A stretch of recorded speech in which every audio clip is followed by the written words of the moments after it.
There are two areas where I really think the Biden administration deserves some credit. And both of them have less to do actually with Biden himself and more to do with people that he put in some key posts. So, I've been very impressed with the head of the NLRB, the National Labor Relations Board, in terms of, really trying to rebalance the scales with regard to corporations and labor. The other area is antitrust, where you had Tim Wu, Jonathan Kanter, and Lina Khan, who have really sought to usher in a new era where we actually care about corporate power and we actually attempt to check corporate power.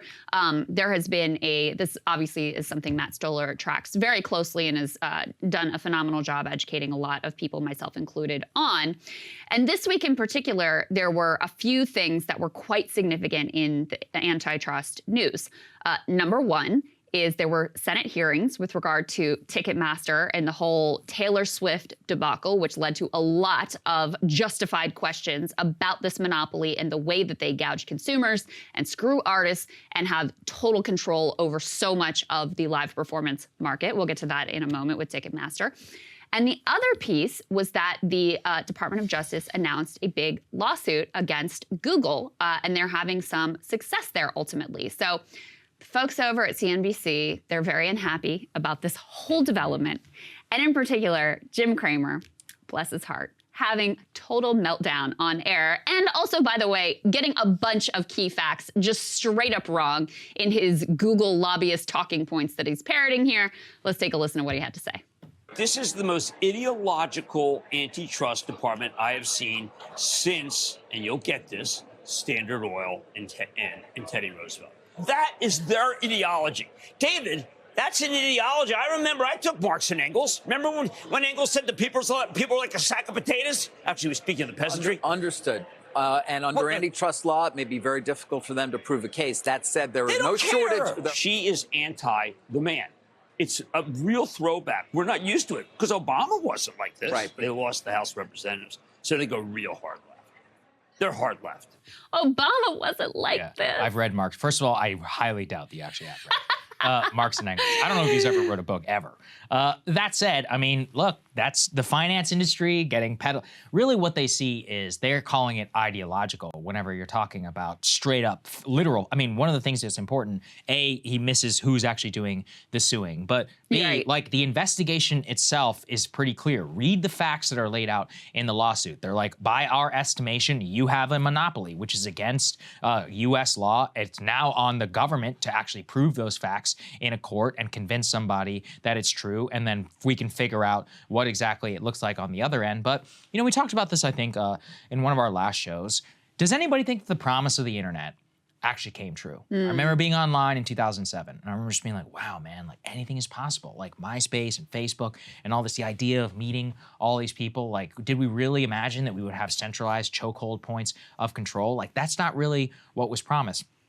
Now we're in the middle of the AI revolution, and I don't know, at first I was skeptical, but increasingly the way I see a lot of institutions behave, I'm like, I think this is great. Like when I'm watching these professors lose it, that they can no longer just assign busy work and then try and they're like, oh, we may actually have to do something and, have oral examination, which by the way, I think is fantastic. I think oral examination and all that is really important in terms of what you're actually going to take away, and maybe even the idea of credentialism and life skills and what a lot of busy work even looks like in the workplaces being miserable can be taken away. That's all a result of monopolization, which is being enormously profitable for Google, for Facebook, a few select companies. And I think it's a very open question of like, do we want that? We had a big fight in this country about that with railroads, which we recognize as infrastructure. We had the same fight with banks. We kind of forgot that lesson a little bit, 2008. But why should we? Why should we forget that lesson? Yeah. It's important. This is our country. Why not? There's so much to say about the Cramer piece. I mean, first of all, as you pointed out, it just straight up got a number of the facts wrong. Thought it was Lina Khan that was involved in the suit. No, it was Jonathan Kanter of the Department of Justice, number one.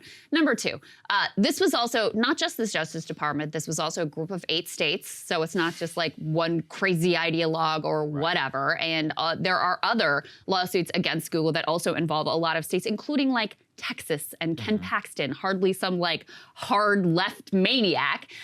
That's number one.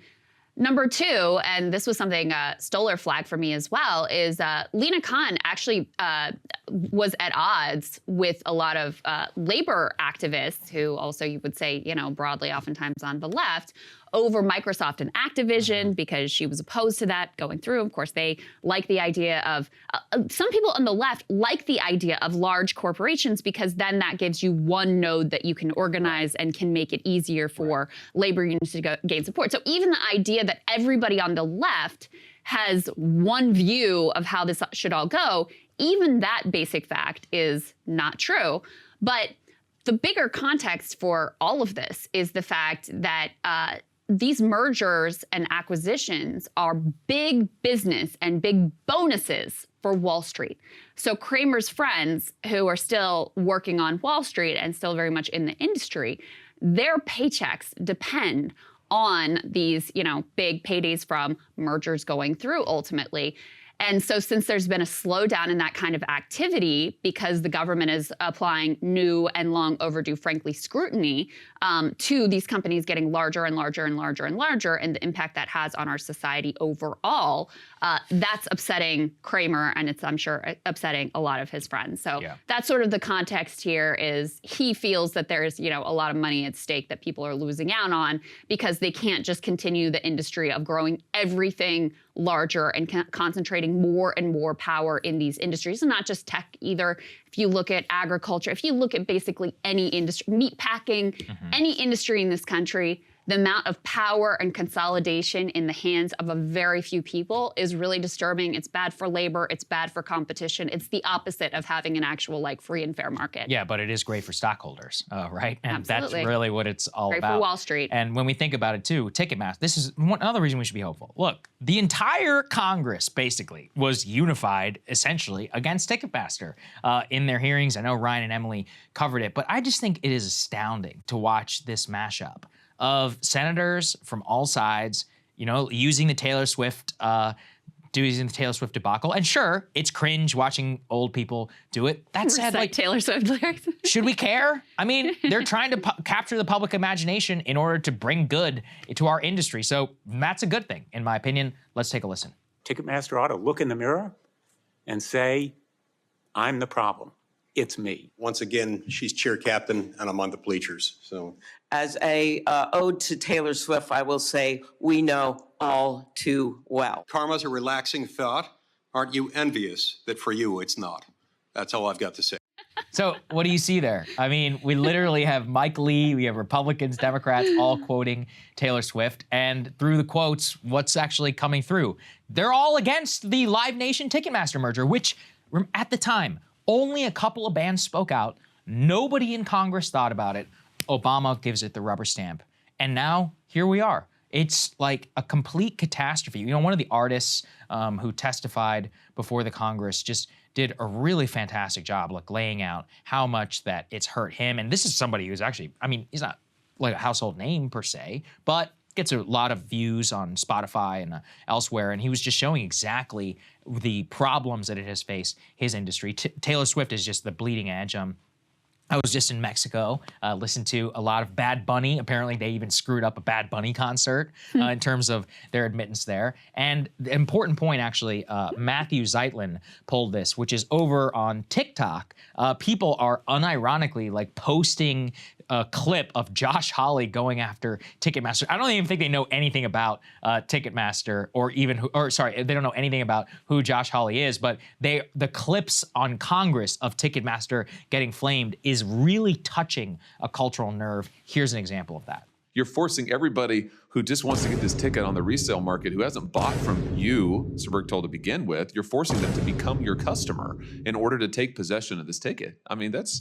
That's really something. Hats off to you, I guess, for being innovative and using your monopoly. But I have to tell you, from a competition standpoint, this really, really worries me. So what do you see there? It's like whoever put those and overlaid that on, it's clearly becoming like a meme. It's something that really was felt. So the Taylor Swift situation, I think, just happened really at the exact right time. Your entire job is to sell tickets. You literally can't even do that in a competent manner. But there's a lot more that's been going on behind the scenes over a decade. And this is the one heartening area where we can say, something is changing. Yeah, good. Reward politicians for this instead of his January 6th fist pump. Good point. Yeah, very good. See, you can go. Make this the cynical place to ultimately take a stand. Sometimes you can go viral whenever you do good things. So listen, it's a message of hope, I think, for us.